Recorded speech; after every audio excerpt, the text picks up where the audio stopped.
प्यारे साथियों, टेट की क्लास में राजीव देसवाल का सभी साथियों को नमस्कार। साथियों, जो आज टेट की क्लास में मैं टॉपिक लेकर आया हूँ वो मूल प्रवृत्तियाँ हैं। साथियों, बाल मनोविज्ञान से 30 क्वेश्चन आएंगे और एक क्वेश्चन जो है मूल प्रवृत्तियों पर जरूर आएगा। अब मैं ये बात क्यों कह रहा हूँ कि मूल प्रवृत्तियों पे एक क्वेश्चन जरूर क्यों आएगा, ये इसलिए कह रहे हैं क्योंकि टीचर के सामने जो बच्चा होता है उसके अंदर एक ऐसी शक्ति होती है जो जन्मजात होती है और वो जन्मजात शक्ति आंतरिक होती है।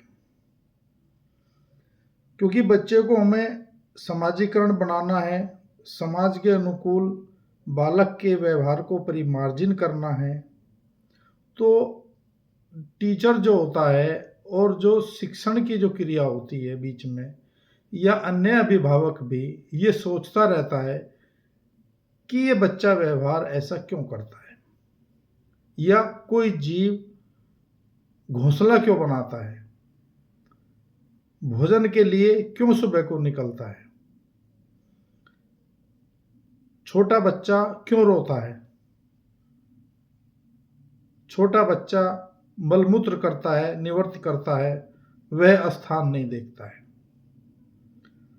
तो इन व्यवहार की खोज में जब मनोवैज्ञानिक लगे तो उन्होंने पाया कि एक ऐसी शक्ति है जो इन सबको चलाती है। उन शक्तियों को मूल प्रवृत्तियां कहा गया है, इंस्टिक्ट बोलते हैं इसको। अब ये खोजी किसने है? बहुत सारे मनोवैज्ञानिक लगे हुए थे, उनमें से जो सरे जाता है वो मैकडूगल को जाता है। मैकडूगल ने ये बात कही है कि सभी मानव क्रियाओं का प्रमुख चालक है मूल प्रवृत्तियां, चाहे वो प्रत्यक्ष रूप से चालित करता हो व्यक्ति को या प्राणी को, चाहे वो अप्रत्यक्ष रूप से करता हो। यदि मूल प्रवृत्तियों को यदि हम हटा दें, सोच कर देखो जरा, तो क्या सभी प्राणी अपना व्यवहार जो दिनचर्या बनाई हुई है क्या वे उसको कर पाएंगे? क्योंकि इनके पीछे कोई ना कोई ड्राइव होता है, कोई ना कोई चालक होता है। उदाहरण के तौर पर मैं भूख कहने लगूं, भूख एक मूल प्रवृत्ति है, उसका संवेग है ये भूख। क्योंकि भूख को शांत करने के लिए आदमी भोजन की तलाश में चलता है, हर जीव भोजन की तलाश में चलता है। सुबह को उठता है और वो अपने काम पर लग जाता है। लेकिन मानव जीव जो है ये होशियार है, इसको सब पता है भोजन भी चाहिए, साथ में एक्स्ट्रा भोजन चाहिए, साथ में और एक्स्ट्रा भोजन चाहिए, यानी कि प्लस चाहिए इसको। जबकि अन्य जीव को किसी को प्लस नहीं चाहिए, लेकिन कुछ जीव है जैसे चींटी है उनको प्लस चाहिए। तो उनमें भी ऐसा है, संचय करने की आदत होती है। तो कुछ व्यक्ति संचय करने लगते हैं, तो संचय करना भी एक मूल प्रवृत्ति में शामिल हो जाता है। तो इस तरह की जो शक्तियां होती है उनको मैकडूगल ने मूल प्रवृत्तियां कहा है। और ये जो मूल प्रवृत्तियां हैं इनकी संख्या 14 बताई है। अब ये मूल प्रवृत्ति क्या होती है? क्या मूल प्रवृत्ति को ट्रेनिंग देनी पड़ती है? नहीं, मूल प्रवृत्तियां वही होती है कि वे बिना ट्रेनिंग के ही कार्य करती है, बिना ट्रेनिंग के। बताओ कौन ट्रेनिंग देने लग रहा है हमें कि भाई भोजन के लिए तुम घर से निकल जाओ, या चिड़िया घोंसला बना रही है? होता है ना ये। जैसे जैसे बच्चा बड़ा होने लगता है आत्म प्रदर्शन करने लगता है। जैसे आत्म प्रदर्शन करेगा वो जो उसके अंदर आत्माभिमान माना जाएगा, जिसको सेल्फ रेस्पेक्ट बोलते हैं, तो वो मूल प्रवृत्तियां हो जाएगी। तो इस तरीके से ये तो बिल्कुल मैंने एक परिभाषा में भी लिखा है आपको कि जो कार्य करने का बिना सीखा हुआ स्वरूप होता है व्यवहार का, वो मूल प्रवृत्ति होता है। ये बात मैकडूगल ने भी कही है। और मैकडूगल ये भी कहता है कि ये एक परंपरागत और जन्मजात मनोशारीरिक प्रवृत्ति है जो प्राणी को किसी न किसी वस्तु की ओर, लक्ष्य की ओर ले जाती है। और हमें किसी भी प्राणी को, किसी भी टीचर को, किसी भी अभिभावक को इसका व्यवहार का पहले से ज्ञान नहीं होता।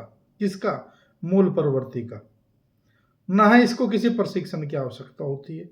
जब प्रशिक्षण की आवश्यकता नहीं होती तो हमें पढ़ने की क्या जरूरत पड़ेगी? फिर पढ़ने की क्यों जरूरत पड़ेगी? इसलिए पढ़ने की आवश्यकता पड़ेगी क्योंकि बच्चे के अंदर ये मूल प्रवृत्तियां विद्यमान होती है। क्योंकि रोस ने ये बात कही है, रोस जो मनोवैज्ञानिक हुए हैं, कि ये जो मूल प्रवृत्तियां हैं ये बिल्कुल ईंटों के समान होती है। जैसे ईंटों से मकान बनते हैं ना, इसी तरीके से बच्चे का चरित्र बनता है। और ये बच्चे की जो मूल प्रवृत्तियां हैं ये टीचर के सामने क्लास में मिलती है। तो एक टीचर को इन मूल प्रवृत्तियों को जानना चाहिए। यदि वो इंडिविजुअली इन मूल प्रवृत्तियों को बच्चे में देखता है तो उसके व्यवहार को टीचर को परिमार्जिन करना है, परिष्कृत करना है, सुधारना है। यदि हम ये नहीं करते हैं तो बच्चा उसमें के व्यवहार में परिवर्तन नहीं आएगा। इसलिए बाल मनोविज्ञान की जरूरत पड़ती है, इसलिए ये पढ़नी पड़ती है। टीचर को धैर्य धारण करना है क्योंकि मूल प्रवृत्तियों की जो कंडीशंस होती है सबकी अलग अलग होती है। कोई ज़्यादा होती है, कोई कम होती है। आपने देखा कुछ बच्चे जो है सोच करके नहीं आते, क्लास में ही कर दे। बहुत सारे ऐसे 100 में से 2-4 बच्चे ऐसे जरूर मिल जाए। टीचर फिर उनको जो प्रार्थना में बोलता है, अभिभावक को बताता है, सबको बताता है, इस तरह की नो बताती है। तो क्यों बताता है वो टीचर? वो इसलिए बताता है कि मूल प्रवृत्तियों में सुधार हो जाए।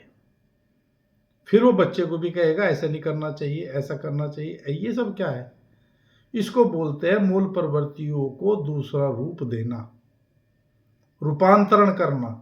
बस टीचर का काम यही है। जो भी हमारी मूल प्रवृत्तियां हैं, जो मूल प्रवृत्तियां मैकडूगल ने आपके संज्ञान में लाई है, हम सबके संज्ञान में लाई है कि बच्चे के अंदर ये मिलेगी, हमको उनको रूप बदल देना है।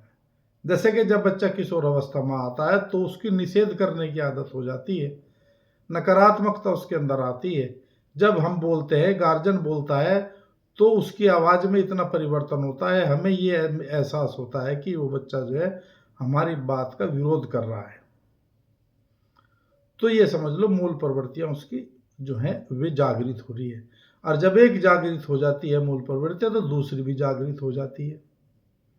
जवान बच्चों को है हमें दूसरी तरफ मोड़ना है, क्योंकि मूल प्रवृत्तियों में एक काम शब्द भी है, सेक्स बोलते हैं जिसको, उसमें लस्टिंग आने लगती है। इसलिए लड़के लड़कियों को अलग अलग रखा जाता है। क्यों? ये विद्यालयों में होता है, ये विद्यालयों में किया जाता है, क्योंकि व्यवहार में परिष्कृत करना है। संवेग बनते हैं, प्रत्येक मूल प्रवृत्ति के संवेग बनते हैं। वे संवेग ही मूल प्रवृत्तियों में छुपे होते हैं।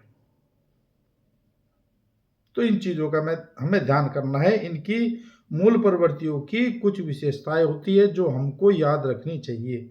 जैसे कि मैं बताया था कि ये जन्मजात होती है और ये अपने समय पर ही प्रकट होगी।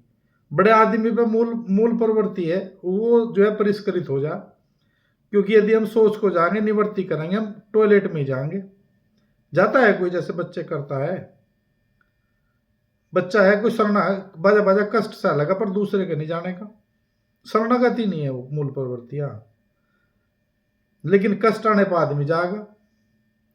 बड़ा हो जा, तुमने देखा छोटा बच्चा यहां क्यों खड़ा है कि कुत्ता नहीं जाने देता, भय है वो, संवेग उसके अंदर भय बन गया, पलायन करेगा, भागेगा वो। युद्ध करने की है, लड़ने की है। आपने देखो छोटे बच्चे किसी भी चीज की परवाह नहीं करते, क्रोध आ जाता है लड़ाई शुरू कर देते हैं। किशोर अवस्था में लड़ाई आगे, परिणाम की कोई चिंता नहीं है। लेकिन बड़े जब हो जाते हैं उनको जो है परिणाम का पता होता है, तो क्रोध आते हैं, जो उनकी युत्सा है मूल प्रवृत्तियां भी जागृत हो जाती है। इसी तरीके से जब हम गणना करते हैं, निवर्ती करते हैं, किसी से बगल होना हमको अच्छा लगता है। छोटा बच्चा होता है, उसके अंदर गणना नहीं होती। देखो कमाल की बात है, थोड़ी सी देर के लिए होगी, फिर वो ऐसे ही हो जाएगा। ये सब चीजें जो हैं, ये ही अध्यापक को ध्यान में रखनी है। ये मूल प्रवृत्तियां क्या होती है? प्रायोजित होती है। हम ये कह सकते हैं कि ये प्रायोजित होती है। और ये जटिल क्रियाएं भी होती है, अनैच्छिक होती है। इसको समय की आवश्यकता नहीं है, किस समय कौन सी बात आ जाए। देखो, मैंने एक मूल प्रवृत्ति, आप देख रहे होंगे, हास्य भी है, या हंसने लगते हैं। तुमने देखा कुछ बच्चे ऐसे हैं जो हंसते ही रहते हैं, कुछ कहो जब भी कुछ ना कहो तब भी हंसते हैं, कुछ की जिज्ञासा बढ़ी रहती है, हर वक्त जिज्ञासु रहता है। तो मूल प्रवृत्तियां परिवर्तनशील होती है, इसका भी ध्यान रखना है। ऐसा नहीं है कि ये परिवर्तित नहीं होती है, ये परिवर्तित भी हो जाती है, लेकिन ये अंदर ही अंदर रहती है। और ये व्यक्ति में समान मात्रा में नहीं होती। देखो कमाल है, समान मात्रा में नहीं होती, सबकी अपनी अलग अलग हो। कुछ की बिल्कुल शांत प्रवृत्ति हो, कुछ को भय नहीं लगता, कुछ को कष्ट नहीं होता, कुछ को कामुकता नहीं आती, आश्चर्य नहीं होता, आत्मसम्मान नहीं, आत्मविज्ञान जो है सेल्फ रेस्पेक्ट लेता ही नहीं हो। चाहे कुछ ही कह लो, कुछ भी कर लो। वात्सल्य प्रेम नहीं होता, बच्चे कहीं जाओ किसी के, न उस आत्मीयता इन्फिनिटी का कॉम्प्लेक्स होता उसको, न वो लोनलीनेस से डरता। भूख है, भंडारे में चले जाएगा। ये सब चीजें जो हैं, ये सबकी समान मात्रा मैं बता रहा हूं नहीं होती है, सबकी अलग अलग होती है। लेकिन ये बात ध्यान रखना है, सबका एक विशेष संवेग होता है। ये विशेष संवेग जो मैं बता रहा हूं, ये पेपर में टेट में आएगा। जैसा आपके सामने मैंने लिखा है कि यदि मूल प्रवृत्ति पलायन है, तो उसका संवेग कौन सा होगा? तो भय होगा। युजुत्सा मूल प्रवृत्ति का संवेग कौन सा होगा? तो क्रोध होगा। निवर्ती आदमी क्यों करता है? एक दूसरे के पास जाना पसंद क्यों नहीं करता? उससे विकृति करता है, विकर्षण करता है। वो इसलिए करता है क्योंकि घृणा हो जाती है। कामुकता कब आती है? जब काम प्रवृत्तियां मूल हावी हो जाती है। तो हमें यह ध्यान रखना है, बच्चे को खेल की तरफ मोड़ना है, रूपांतरण मोड़ना है, उनको इन चीजों को समझाना है। दूसरा, मूल प्रवृत्तियां ये कभी भी नष्ट नहीं होती। कोई समझ लेगा कि ये नष्ट हो जाएगी, मूल प्रवृत्तियां कभी भी जीवन में नष्ट नहीं होगी मेरे साथियों, होती ही नहीं है। परिष्कृत हो जाएगी, परिवर्तित हो जाएगी, रूपांतरण हो जाएगा, पर नेवर डेस्ट्रॉय, खत्म ही नहीं होने किया, नहीं होती है खत्म। इसके 3 पहलू भी बताए हैं कि मूल प्रवृत्ति के 3 पहलू होते हैं। किसने बताए? ये मैकडूगल ने बताए। कौन सा? एक ज्ञानात्मक, एक संवेगात्मक और एक क्रियात्मक। संवेगात्मक को भावात्मक भी कह लो। तो ज्ञानात्मक कौन सा होगा? यदि हमें किसी वस्तु या परिस्थिति का ज्ञान होता हो। भावात्मक होता वो होता है जिस ज्ञान के कारण हमारे अंदर संवेग उत्पन्न हो जाए। तुमने देखा, बाजा बाजा इतना अच्छे तरीके से भाव व्यक्त करता है कि रोने लगता है आदमी। जितने भी भीख मांगने वाले इस तरह से अपना व्यवहार प्रस्तुत करे कि जो है उसको तुरंत 1000-2000 रुपए, साड़ी, कपड़ा तुरंत आदमी उसको दे देता है, क्योंकि वो उन्मूल प्रवृत्ति वो जगाता है। और जब संवेग उत्पन्न हो जाएगा, जब ये मूल प्रवृत्तियां उत्पन्न हो जाएगी, तो व्यक्ति व्यवहार जरूर संचालित करेगा, उसको क्रियात्मक बोलते हैं। तो इसका अर्थ यह है कि ज्ञानात्मक से लेकर क्रियात्मक पर मूल प्रवृत्तियां समाप्त हो जाती है, क्रिया करती है, लेकिन फिर अगले पल फिर ये जिंदा रहती है, क्योंकि मरती नहीं है, ये मैंने बताया। और एक और बात होती है कि ये सार्वभौमिक होती है। ऐसे नहीं कि ये भाई जो शामली में ही है, या फिर सहारनपुर के में ही है, या मेरठ के आदमियों में, या जीवों में ही है।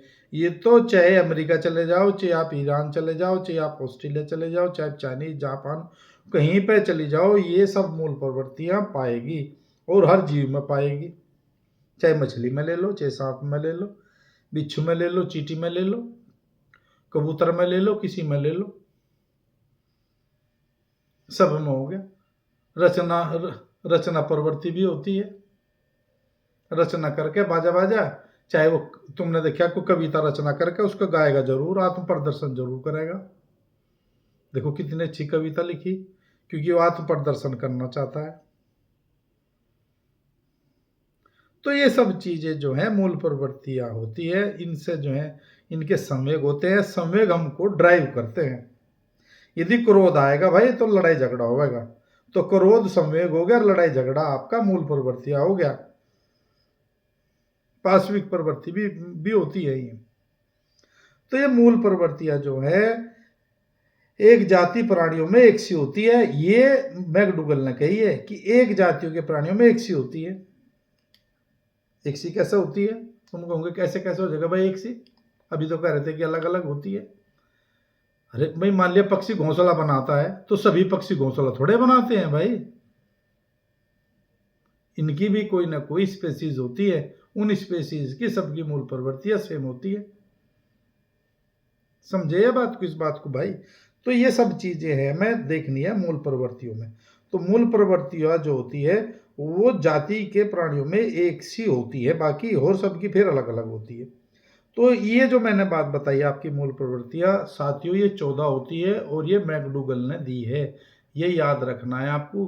क्वेश्चन यदि यूपी टेट में आता है तो बाय द वे तो क्वेश्चन यही आ जाता है बिल्कुल सरल सा कि मूल प्रवृत्तियां जो है किसने दी है, तो उत्तर आ जाता है मैकडूगल कि मैकडूगल ने मूल प्रवृत्तियों की संख्या कितनी दी है, वो 14 दी है, ये पूछ लेता है। मूल प्रवृत्तियों का संबंध किससे होता है, तो मूल प्रवृत्तियों का संबंध संवेगों से होता है। तो वो ही पूछे जो जो आपका जो क्रोध संवेग है वो किस मूल प्रवृत्ति से संबंधित है, तो हमें बताना है कि जो क्रोध है वो युत्सा से संबंधित है। आश्चर्य किस मूल प्रवृत्ति से संबंधित है? जिज्ञासा, जिसकी जिज्ञासा होगी उसे आश्चर्य होगा। तो आत्मविज्ञान से क्या होगा? आत्म प्रदर्शन मूल प्रवृत्तियां होती है। आत्मीयता इन्फिनिटी कॉम्प्लेक्स होता है। संवेग तो किससे होता है? उदैन्य से होता है। वात्सल्य संवेग उत्पन्न होता है, प्यार वात्सल्य का मतलब छोटे बच्चे को प्रेम करना, प्रेम जतना इसने होता है। तो आदमी पुत्र कामना करती है, मूल प्रवृत्ति पुत्र कामना होती है। तो भूख लगेगी, ये संवेग है। भूख किस मूल प्रवृत्ति से संबंधित है?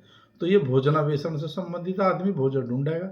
भूख भोजन से मतलब ये नहीं कि रोटी है, उसमें जल भी है, उसमें मकान भी है, विकास से संबंधित जो भी होगा आदमी फिरेगा।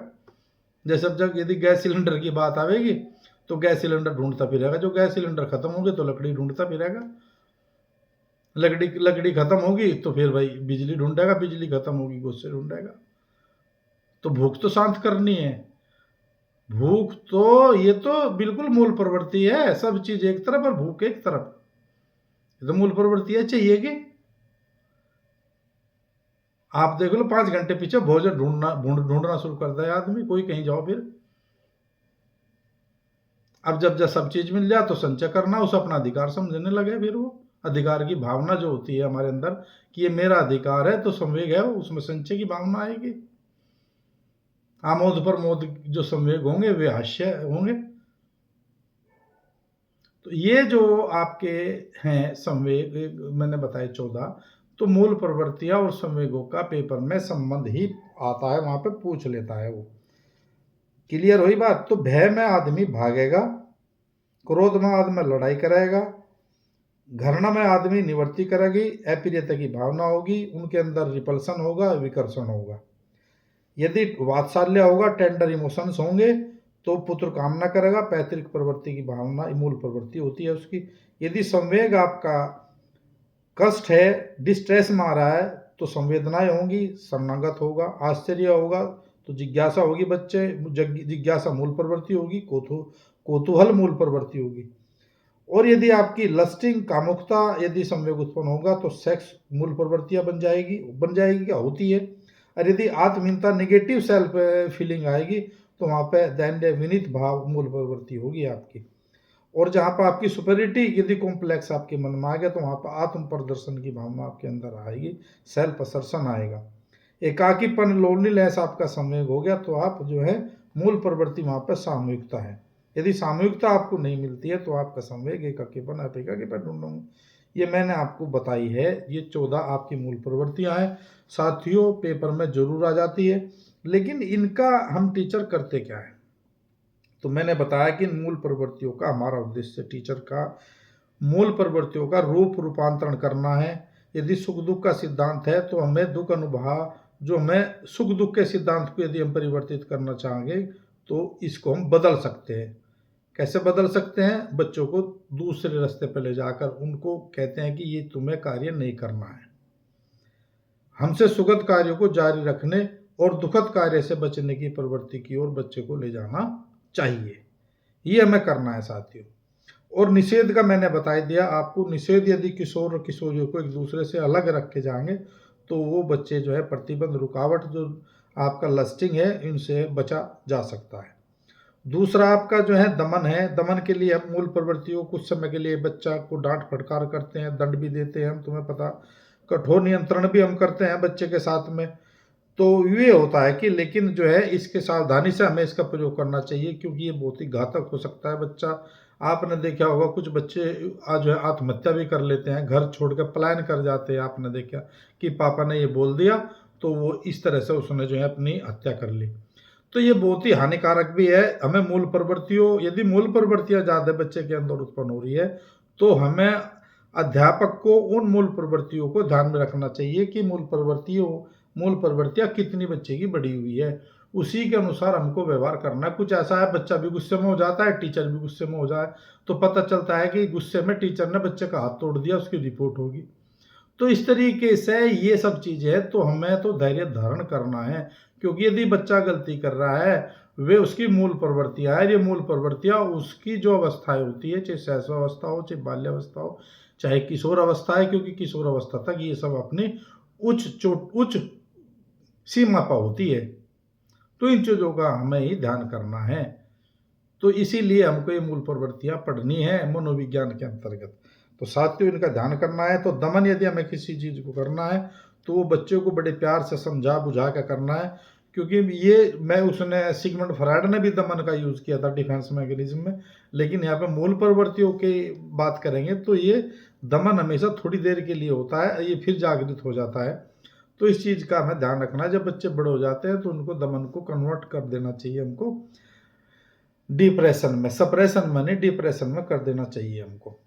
तो इस चीज़ों का हमें ध्यान रखना है। यदि दो परस्पर विरोधी पूर्ववर्ती एक साथ उत्तेजित करने की वो पैदा हो जाती है तो हमको उसको भी ध्यान रखना है कि कोई दो मूल प्रवृत्तियाँ एक साथ तो बच्चे के अंतर्गत नहीं हो रही है। यदि ऐसा हो रही है तो वहाँ पे विरोध की भावना शुरू हो जाएगी और फिर आपकी बात काटेगा, लड़ाई झगड़ा होगा। तो आपको शांत रहना है, सुनना है उसको। जो बच्चा बोल रहा है उसको हमें सुनना चाहिए, चाहे वो सही बोल रहा है चाहे गलत कर रहा है, उसको हमें बाद में फिर उसको परिष्कृत करना है। तो ये मूल प्रवृत्तियाँ यह होता है क्योंकि हमको, हमारा ही उद्देश्य केवल प्रिंसिपल ऑफ सब्लिमेशन है, शोधन का उद्देश्य हमारा होना चाहिए। क्लियर सी बात यह है, क्योंकि यदि हम इन चीज़ों का ध्यान रखना है तो मूल प्रवृत्ति की दशा बदल जाएगी, उसका मार्गांतरीकरण हो जाएगा, उसका वास्तविक स्वरूप को हम थोड़ा बहुत इधर उधर बदल सकते हैं। वास्तविक रूप से तो हम बदल नहीं सकते उसको, लेकिन वो उसका थोड़ी देर के लिए रूप बदल जाएगा। उसके अंदर जो है उसका परिष्कृत रूप हो जाएगा। रहेगा तो जो होगा तो कभी भी आ सकता है। तुमने देखा कि कोई आदमी क्या कहने लगा, उसको गुस्सा नहीं आता, झूठ बोल रहे, आता है लेकिन दूसरे का गुस्सा दिखता, अपना दिखता नहीं है। अपने को तो वो बोल रहा है, अपने गुस्से को तो कहता है कि भाई जो है मुझे तो गुस्सा आया नहीं, गुस्सा आ रहा है, उसे कैसे आ रहा है। तुम उसकी मूल प्रवृत्तियां, ये ऐसा कोई प्राणी नहीं है जिसके अंदर नहीं होती है। हमने देखे पक्षी भी लड़ रहे, पक्षी लड़ रहे, पशु लड़ रहे, कौन नहीं कर रहा है। घृणा के कारण हो रहा है सारा। घृणा हो जाए, जब निवृत्ति की भावना हो जाए, दूसरे की शक्ल भी देखना पसंद नहीं करते, तो पहले घृणा होगी, फिर कष्ट भी होंगे, क्रोध आवेगा, युत्सा होगी, भय होगा, भागेगा। तो ये ऐसा नहीं है, ये सब जो है दूसरे का दिखाई देता है, लेकिन हम टीचर है, हमें इन चीज़ों का ध्यान रखना है ना। अनुपात होता है, दबता तो नहीं है ये, लेकिन अनुपात होता है। किस अनुपात में होता है, कहाँ करना है, जरूरी भी होता है मूल प्रवृत्तियाँ। ऐसा नहीं है कि इसको खत्म कर लो, इसके बगैर तो आदमी का व्यवहार संचालित ही नहीं होने का। हम कभी भी इसको, मैं तो ये मानता हूँ कि इसको कभी खत्म, मूल प्रवृत्तियाँ कभी खत्म होनी ना, इसको होनी चाहिए। यदि ये खत्म ही हो गए तो आदमी का अस्तित्व ही खत्म हो जाएगा। ना वो हंसेगा, ना वो संचय करेगा, ना वो भोजन ढूंढेगा, ना वो सामयिकता करेगा, ना पुत्र कामना करेगा, ना फिर वो जिज्ञासा रखेगा, ना आत्म प्रदर्शन करेगा, कुछ भी, कोई सी भी मूल परिवर्तन नहीं करेगा। तो मूल परिवर्तन तो संवेगों का जन्मदाता है, तो संवेग होने जरूरी है, ये भी सब जरूरी है। वात्सल्य आवेगा, संवेग बनेंगे तो मूल प्रवृत्ति है, तभी तो वात्सल्य आवेगा। तो इसलिए साथियों, ये चीज़ों का ध्यान रखना है हमें। और बच्चे में इसका शिक्षा में क्या महत्व है, हमें ये भी ध्यान रखना चाहिए शिक्षा में क्या महत्व है। ये प्रेरणा देना में सहायक होती है, क्योंकि मोटिवेशन का काम करती है। क्योंकि यदि मोटिवेशन के हम सिद्धांत की बात करेंगे तो मैकडूगल ने अपने को बताया कि जो जो प्रिंसिपल ऑफ स्ट्रिंग्स है टू मोटिवेट, तो वो भी जो है उसको संचालित करता है, मोटिवेशन करता है उसको। क्योंकि मूल प्रवृत्तियाँ आंतरिक और जन्मजात प्रवृत्तियाँ होती है, इसलिए ये भी जो है मोटिवेशन का कार्य करती है। तो यदि हम इनको बच्चों को बताते हैं, तुमने गांव में देखा होगा भाई, ऐसा कर लो ऐसा कर लो, तो मूल प्रवृत्तियों की तो बताता है इन चीज़ों को वो, है ना। तो ये सब चीज़ें हैं साथियों। रुचि रुझान में सहायता मिलती है, हमें रुचि का पता चल जाए बच्चे का, हमें किस ओर है, उस बच्चे की ज्ञान प्राप्ति को देनी, उसकी सहायता पता चल जाए हमें। पाठ्यक्रम निर्माण हमें किस तरीके से रखना, आपने देखे होगा हमारे 7वीं 8वीं के जो चैप्टर है उनमें हमने देखो किशोर अवस्था रख रखा है। किशोर अवस्था पढ़ाया जा, नहीं पढ़ाया जाता, संचारी रोग पढ़ाया जा, हमें इसीलिए तो पढ़ाया जा। तो एक समय होता है इनका, इन चीज़ों का, तो पाठ्यक्रम भी उसी तरीके से रखते हैं, उसका निर्माण भी उसी तरीके से। तो हमारे पाठ्यक्रम के निर्माण में भी सहायता ये करता है। क्लियर। अनुशासन में सहायता करते हैं, अनुशासन में देख लो ये मूल प्रवृत्ति है। जो जिसकी जैसी मूल प्रवृत्ति है उसको ऐसे ही काम सौंप दे अध्यापक। देखो बिल्कुल करके देख लो उसी को। जिस आत्म प्रदर्शन का होगा वो आत्म प्रदर्शन में लग जाएगा, बस फिर उसको हर जगह भाई तुम्हें ये काम करना, तुम्हें ये करना, उसी हिसाब से उसको कैटेगराइज कर लिया जाए। और चरित्र निर्माण में मैंने बता दिया, मूल प्रवृत्तियां जो होती हैं ईंटों के समान है। रोस ने बात कही है, ये बात जो मनोवैज्ञानिक रोस है उसने कही कि ईंटों के समान है ये, तो चरित्र निर्माण में बहुत ही सहायक है ये। क्यों? क्योंकि ये प्राकृतिक मिलती है टीचर को, और प्राकृतिक मिलती है। प्राकृतिक कोई भी चीज होती है वो शुद्ध होती है। अब यदि किसी को क्रोध आता है और उसको भड़काते हैं तो उसमें अब आपने मुहावरा सुना होगा हिंदी में, आग में घी डाल रहा होता है ना, आग में घी डालना। तो क्या हो रहा है, भड़काना। आग में घी डालने का क्या मतलब हो, भड़काना। तो ये सब चीजें है ना, तो ये सब चीजों का हमें ध्यान रखना है। क्लियर हुई ये मेरे साथियों मूल प्रवृत्ति की बात। तो ये हमें टीचर को प्राकृतिक दशा में मिलती है, और टीचर का एक ही कर्तव्य है, हर टीचर का कर्तव्य है जो कक्षा के अंतर्गत जाता है, भाई बच्चे को परिष्कृत करना है, सुधारना है। अरे वो तभी सुधरेगा जब हम सभी अध्यापकों को इन मूल प्रवृत्तियों का पता होगा, उनके अनुपात का पता होगा, किस बच्चे में कौन सी मूल प्रवृत्ति है, उसी के हिसाब से हमें कार्य करना है और इन मूल प्रवृत्तियों को परिष्कृत करना है, नया रूप देना है, सुधारना है, करना है। खत्म नहीं करना है, किसी को भी खत्म नहीं करना है। यदि खत्म करते, क्रोध को खत्म कर देते, क्या समुद्र रास्ता दे देता है भगवान श्री राम को? नहीं, इनकी सब जगह जरूरत पड़ती है। कहीं लाइन लगी हो, आप क्रोध कर दो, कहने में सबसे पहले से दे दो भाई। क्रोध जो उनसे शांत थे उन्हें सबसे बाद में दिया गया, क्रोध वाले को पहले दिया गया। देखो कमाल की बात है, नहीं होता है ये। तो कहीं हर चीज की इनकी आवश्यकता पड़ती है मूल प्रवृत्तियों की। तो साथियों इनका ध्यान रखना है, ये पेपर में आ जाती है, जितना मैंने बताया इसी में से पेपर में आ जाएगा साथियों। तो घबराने की बिल्कुल भी आवश्यकता नहीं है।